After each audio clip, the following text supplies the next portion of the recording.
Well, hello, everyone. First of all, I would like to thank Giovanni to invite me to give this presentation. Today, I'm going to present our work on magnetic Josephson junctions for artificial synapses. I imagine that this topic is new for many of you, so we're going to go through it slowly. So first, why are we interested in these Josephson junctions that are pretty different from our typical spintronics device? In our team at NIST, we are interested in how we can do AI at the hardware level. It turns out that the Josephson junction is a very good candidate for the neuromorphic application. So for example, in the same way that the brain can transfer information with quantized pulses, the Josephson junction can naturally emit quantized spikes that we call single flux quantum. On the other hand, the brain transmits information on long distance through the axons that are lossless lines. And in the JJ world, we can also transmit the spikes on long distance by using transmission lines. The capability to modify the memory is called the plasticity. And in the brain, it is achieved through the synapses. In this talk, I'm going to show you that we can use a magnetic Josephson junction to reproduce this synaptic behavior. In terms of number, the brain has about 100 billion neurons, whereas on a chip, we can have up to 100 million of Josephson junctions. So it is five orders of magnitude less, but we think it is a pretty good place to start. Finally, the speed of the brain is about 100 Hertz, whereas the Josephson junction can operate 1 billion times faster than the brain. So here we start to get a feeling about why the Josephson junctions are interesting for neuromorphic application. So let's look closer at the Josephson junction device. This device consists in two superconductors separated by a non-superconducting layer. And it is often characterized by its IV curve that represents the voltage as a function of the current that we apply through the device. So we're going to see a lot of these curves in this presentation. They are typically separated in two regimes. The first regime is obtained when the current is below a critical value, that is a critical current, where the Josephson junction operates in the superconducting state, meaning with zero resistance. When the current is above this critical current, then the device operates in the voltage state, meaning that it emits periodically some quantized spikes that are the single flux quantum. In this study, the Josephson junction that we are working with is a little bit special because it is a magnetic Josephson junction, meaning that here we have a magnetic cluster inside the barrier. In this talk, I'm going to show you that the natural spiking behavior of the Josephson junction and the plasticity from the magnetic clusters can allow synaptic behavior. The main property of the magnetic Josephson junction is that the critical current can be tuned with the magnetic order. So we can see that with a device of silicon manganese that is sandwiched between two layers of niobium. Here, I show the characteristic IV curves for this device when it is in a disordered magnetic state or in an ordered magnetic state. We see pretty clearly that the critical current changed by 2 orders of magnitude when the magnetic order of the device changed. Interestingly, we can also reach all the intermediate states of magnetic orders by applying pulses through the device. So I'm going to explain this part later.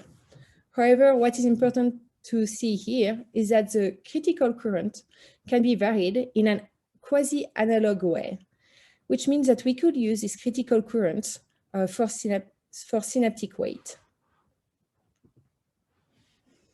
In terms of energy, we observe that the energy of our device is scalable with the size of the device.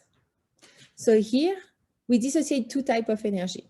The training energy, that is the energy, the pulse energy that we need to reorient the magnetic clusters, and the spiking energy, that is the energy that we need to emit a spike. To give you some perspective, in comparison, the brain needs about 10 femtojoules to emit a spike. And even if we consider the effective cooling overhead that we need to keep the device at 4 Kelvin, our device can still be more efficient than the human brain. So despite these very good results, we still have room for improvement of the training energy. And one way to do that is to explore new materials to reduce the energy that we need to reorient the magnetic clusters. So here we're interested in new materials, but the first thing I should say is that until now, the synaptic behavior of the magnetic Josephson junction has been observed on a single system, that is the one with a barrier of silicon manganese. The goal of our work here was to demonstrate that the synaptic behavior can be obtained in a different system of magnetic Josephson junction. So for that, we study a new magnetic Josephson junction that is composed of a barrier of germanium with with clusters of iron.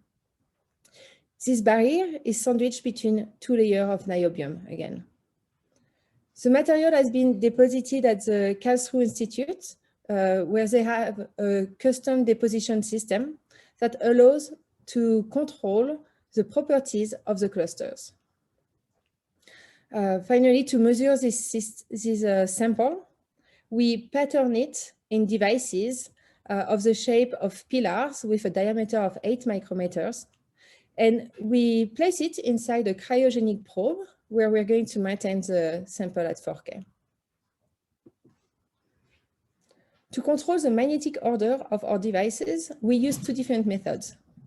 In the first one, we heat the sample and let it cool down up to 4K in the presence or in the absence of a magnetic field. It allows to obtain respectively an ordered magnetic state or a disordered magnetic state. In the second method, we're going to maintain the sample at 4K, but now we apply short current pulses through the device in the presence or in the absence of the magnetic field.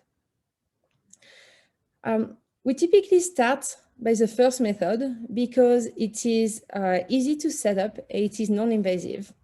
However, it is a very slow method, and more importantly, it is not easily compatible with neuromorphic applications. So because of that, although the second method is more invasive and more complex to set up, it is a requirement that we can use this method for the JJ to be used as a synaptic device. So to see if our device can be used as a synapse, we first need to check that the critical current depends on magnetic order.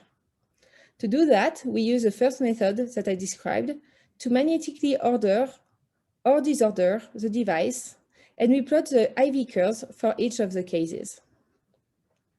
As you can see here, the critical current in the order state in blue is about 100 times smaller than in the disordered state in red.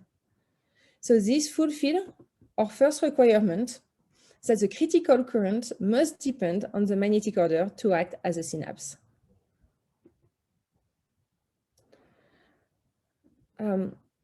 We then want to see if we can obtain a quasi-analog variation of the critical current by applying current pulses.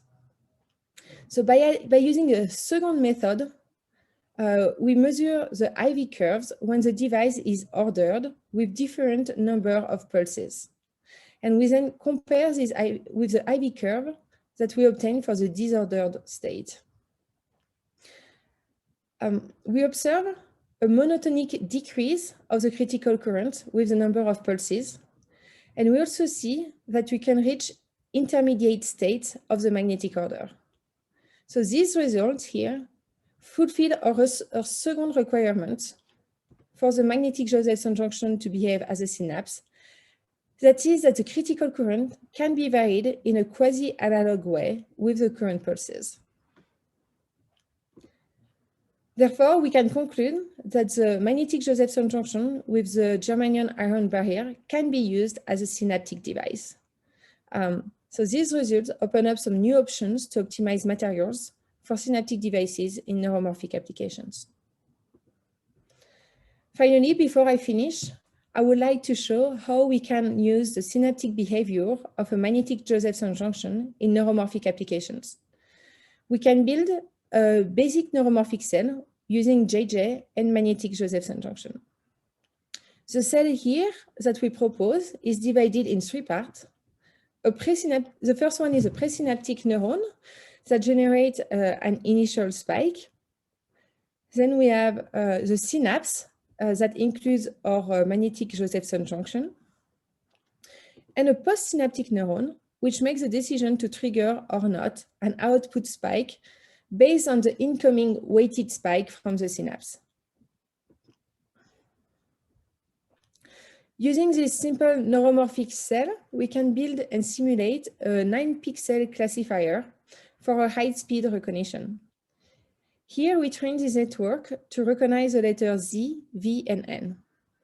The incoming image is decomposed into a column vector, which determines if the presynaptic neuron will fire a spike or not.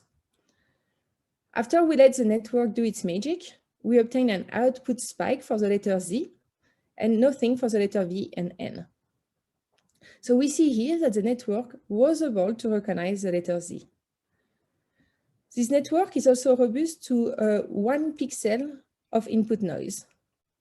Indeed, if we take the example of, if we change this first pixel from a 1 to a 0, then the system will fire a spike again only for the letter Z, because it is the closest from the 3 letters. We can analyze all the images of Z, V, and N with any 1 pixel input noise. And every time we see that the network will return a spike only for the correct letter.